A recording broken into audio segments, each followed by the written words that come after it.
আপনারা ওর বিরুদ্ধে অবস্থান করে প্রতিহত করবার ঘোষণা দেবেন। নাম উল্লেখ করলাম না, অনেকে অনেক নামে আখ্যায়িত করে। আমি শুধু বলতে চাই, ফজলুর রহমান সাহেব মনে রাখেন, ভারতীয় হিসেবে থাকি না। রক্ত দিয়ে কেন নিজের বাপের রক্ত দিয়ে কেন নিজের বসবাস করি আমরা?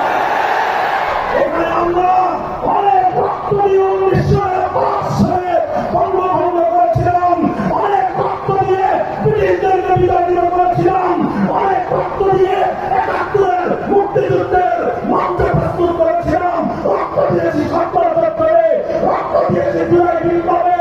সুতরাং আমার রক্তের সঙ্গে যদি কেউ গাদ্দারি করতে চায়, তার চিঠি আমি ছেড়ে ফেলবো।